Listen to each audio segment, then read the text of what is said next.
যে বাংলাদেশের মানুষ গণতন্ত্রকামী, স্বাধীনতাকামী মানুষ।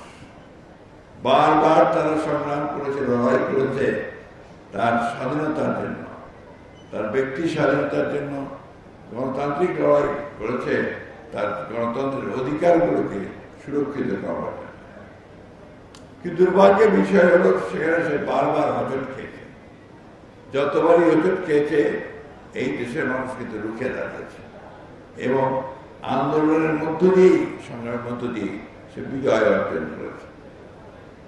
আজকে দীর্ঘ 15 বছর একটি ফ্যাসিস্ট সরকার হাসিনার নেতৃত্বে, হাসিনাকে শুধু হাসিনা বললে বোধ হয় একটু সম্মান দেওয়া হবে, মনস্টার হাসিনা, দানব হাসিনা আমাদের সমস্ত কিছুকে এসে তছনছ করে দিয়ে গেছে।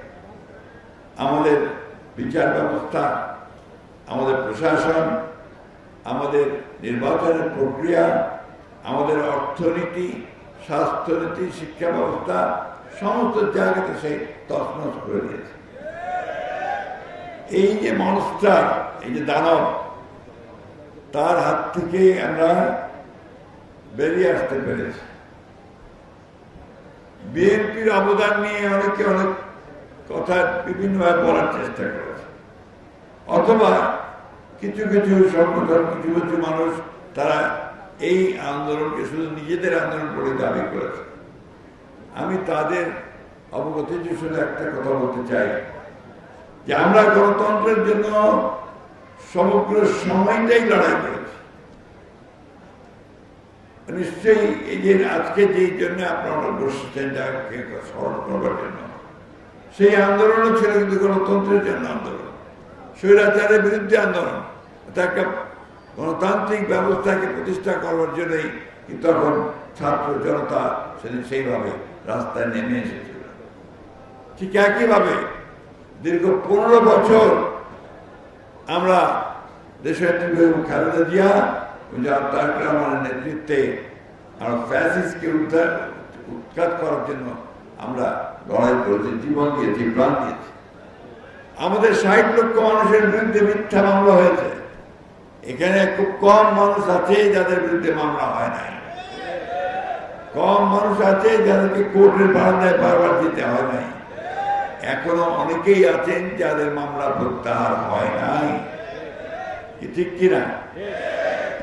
আমাদের প্রায় 20,000 নেতা কর্মীকে হত্যা করা হয়েছে। ইলিয়াস আলী সহ আমাদের 1700 নেতা কর্মীকে গুম করে দেওয়া হয়েছে। আজকে তাদের নাম উচ্চারিত হয় দুর্ভাগ্যজনকভাবে খুব কম, অথচ তারাই সেদিন সবচেয়ে বেশি ভিকটিম হয়েছিল। আজকে পত্র পত্রিকা দেখি অনেক ছবি ছাপা হয়, ইলিয়াস আলীর ছবি খুব কম ছাপা হয়। এটা দুর্ভাগ্য। আমি মনে করবো যে আমাদের মিডিয়া এই বিষয়টাতে বস্তুনিষ্ঠ সাংবাদিকতা করবে। বন্ধুগণ, এই কথাগুলি বলছি এই জন্যে যে এত ত্যাগ শিকার পরে, এত রক্তপাত, এইবারই বোধহয় প্রথম শিশু, প্রায় 79টা জন শিশুকে হত্যা করা হয়েছে, মহিলাকে হত্যা করা হয়েছে, আনবিলিভেবল একটা হত্যাকাণ্ড হয়েছে। সেই গণতন্ত্র সুযোগ সৃষ্টি হয়েছে একটা গণতান্ত্রিক ব্যবস্থায় ফিরে যাওয়া। গণতান্ত্রিক ব্যবস্থায় ফিরে যাওয়ার একটাই মাত্র পথ, তার হচ্ছে একটা সুষ্ঠু, অবাধ, নিরপেক্ষ নির্বাচন, গ্রহণযোগ্য নির্বাচনের মধ্য দিয়ে, তাই না? নাকি বিকল্প কোনো পথ আছে? কয়েকজন মিলে কিছু আইন তৈরি করলাম আর গণতন্ত্র হয়ে গেল? হয় না। আমরা যতই সংস্কার করি, যতই আমরা আপনার সব বুদ্ধিজীবীরা মিলে বিভিন্ন কৌশল আবিষ্কার করার চেষ্টা করি, যতক্ষণ পর্যন্ত না নির্বাচনের মধ্য দিয়ে আমরা একটা নির্বাচিত সরকার গঠন করতে পারবো, ততক্ষণ পর্যন্ত আমরা গণতন্ত্রে ফিরে যেতে পারবো না। বন্ধুগণ, একটা কথা প্রায় বলার চেষ্টা করা হয়, একটা দোষারোপ করা হয়, বিএনপি নাকি সংস্কারের বিরুদ্ধে। আমার হাসি পায়। এই জন্য হাসি পায় যে বিএনপির জন্মই সংস্কারের মধ্য দিয়ে। একদলীয় শাসন ব্যবস্থা বাকশাল যখন শেখ মুজিব করেছিলেন, সেখান থেকে শেখ মুজিবের যখন পতন হয়, তখন বহুদলীয় গণতন্ত্রের প্রবক্তা ছিলেন শহীদ প্রেসিডেন্ট জিয়াউর রহমান, বিএনপির প্রতিষ্ঠাতা।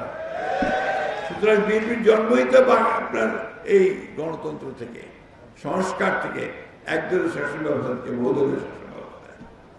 বিএনপি এই যে শহীদ প্রেসিডেন্ট জিয়াউর রহমানই সেই সাংবাদিকদের সংবাদপত্রের স্বাধীনতাকে ফিরিয়ে দিয়েছিলেন। তার আগে আওয়ামী লীগ সমস্ত সংবাদপত্র নিষিদ্ধ করে দিয়ে মাত্র 4টা সংবাদপত্র রেখেছিল সরকারের নিয়ন্ত্রণ। এটাও বিএনপির অবদান। আজকের সংবাদপত্র দেখলাম কিছু কিছু ব্যক্তি বা দল তারা ধমক দিচ্ছেন, হুমকি দিচ্ছেন যে অমুক মার্কা না দিলে আমরা নির্বাচনে যাব না, বা অমুকের মার্কা থাকতে পারবে না।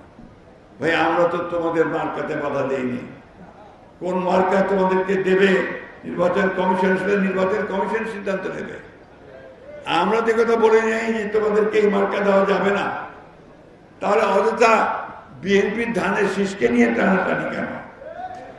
টানাটানি এই জন্যে যে ধানের শীষ অপ্রতিরোধ্য, ধানের শীষকে ঠেকিয়ে রাখা যায় না।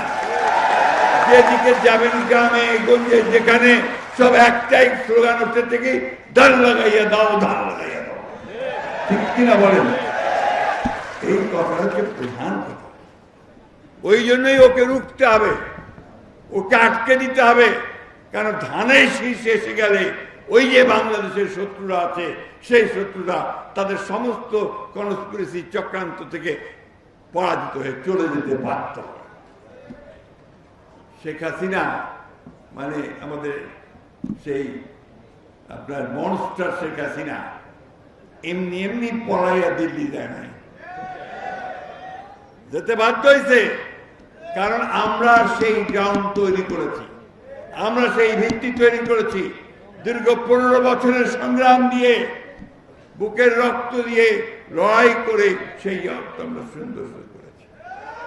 সুতরাং কেউ যদি আমাদেরকে প্রশ্ন করে, কোশ্চেন করে, এই কথা খুব স্পষ্ট করে বলতে পারবেন, জোর গলায় বলবেন, গণতন্ত্র আমরা এনেছি, সংস্কার আমরা এনেছি, এই গণতন্ত্রকে প্রতিষ্ঠিত করব আমরাই, এবং এর জন্যে প্রয়োজন হলে আবারও বুকের রক্ত দিয়ে আমরা গণতন্ত্রকে রক্ষা করব। বন্ধুগণ, কয়েকদিন লাফালাফি করলেই গণতন্ত্র হয় না। গণতন্ত্র করতে হলে অনেক অভিজ্ঞতা দরকার, অনেক ত্যাগ দরকার, মানুষের জনগণের একদম কাছে যাওয়া দরকার। বিএনপি সেই পার্টি যে পার্টি মানুষের কাছে যাওয়া পার্টি। গণতন্ত্রের জন্য এই পার্টির সঙ্গে মানুষের একটা সম্পর্ক আছে।